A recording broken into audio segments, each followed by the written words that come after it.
January 13th, 1968, backed by June Carter, Carl Perkins, and the Tennessee Three, Johnny Cash took the stage inside Folsom State Prison, just east of Sacramento, California, with a set list featuring songs depicting prison life.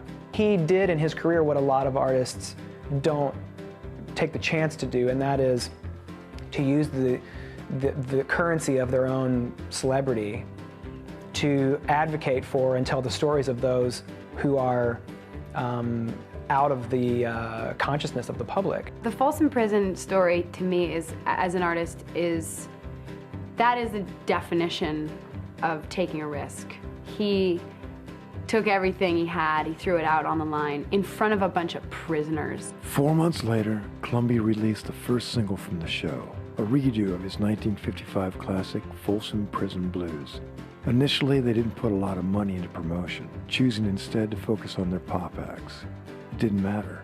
The song and the album, At Folsom Prison, shot to #1 on the country charts in the summer of 1968. A year later, Cash followed up the success of the groundbreaking At Folsom Prison album with another trip behind bars. On February 24th, 1969, he performed for the San Quentin State Penitentiary. He went to the prisons, saw how they're treated, talked to prisoners, and through that interaction, like, this is wrong, this is incorrect, and then tried to make something to change it. Legend has it, the night before the San Quentin show, Johnny had a party at his Hendersonville home. As was the case with many Cash parties, the evening ended with his friends trying out their latest songs. Bob Dylan sang Lay Lady Lay. Christopherson sang Me and Bobby McGee. And songwriter Shel Silverstein, a poet and author of the classic children's book The Giving Tree, offered up A Boy Named Sue. I mean, that was such a magical period of time when all these dudes were all around each other and trading the songs. Shel brought my dad a poem named Boy Named Sue.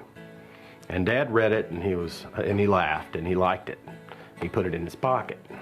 And this was right before he went to San Quentin to record the live album there. He got on stage for the live performance, and basically remembered that poem in his pocket. He reached in and took it out and looked at it, turned around to the band and said, "Play something in A."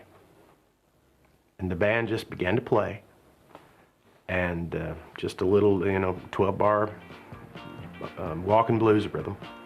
And Dad recited the lyric, the first time he'd ever recited it live, ever. And it was recorded, and that was the big #1 hit. Well, my daddy left home when I was 3. Didn't leave very much for my mom and me, except his old guitar and an empty bottle of booze. Now, I don't blame him because he run and hid, but the meanest thing that my daddy ever did was before he left, he went and named me Sue. To read a poem and turn it into a song on stage is not an easy thing to do. That just shows you how, talented he was, and to be able to do that, and that's one of his biggest songs, I'll tell you, life ain't easy for a boy named Sue. Michelle's always been handing me a sheet of paper, and I was Johnny Cash, I probably wouldn't be afraid to do it, but, I mean, it's going to be gold, like it's Shel Silverstein. But it made me a vow to the moon and stars I'd search the honky-tonks and bars and kill that man that give me that awful name. Some people, if they'd have seen the lyric for Boy Named Sue, the poem there, they would have said, yeah, you don't want to do that. Dad had that ability somehow to look at a song and know whether or not it could be his own. The fact that he did it unrehearsed and live just shows his character and his freedom on stage. Worn out picture that my mother had, hear that scar on his cheek and his evil eye. Just to kind of have the balls to just, in the middle of a live audience, play it for the first time and just kind of tell the band it's in this key and do it, and then just like to nail it, my name is Sue. How do you do? You're gonna die. That's like, it gives me goosebumps every single time. When Cash sang the famous line, "My name is Sue, how do you do? Now you're gonna die," the San Quentin audience erupted. My name is Sue, how do you do? Now you're gonna die. That's what I told. Johnny he wasn't a big foul mouth all the time on stage. There was always a timing to it and almost a comedic sense of when to use a bad word. you ought to thank me before I die for the gravel in your gut and the spit in your eye, because I'm the son of a bitch that named you Sue.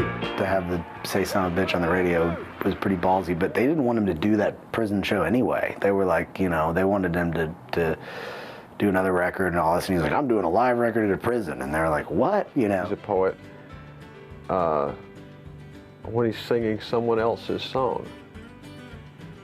I mean, you don't think for a second that he's doing something that somebody else wrote. He's talking straight from his own heart. Johnny Cash, all through his career, took a lot of chances. You know, he recorded albums about Indians and, you know, about the American Indians and their struggles, about railroads, and, you know, a lot of folk songs that he did weren't at all what other people were doing at that time necessarily, you know. So I think, you know, when you think of Boy Named Sue, that's another, you know, big chance he took that worked great.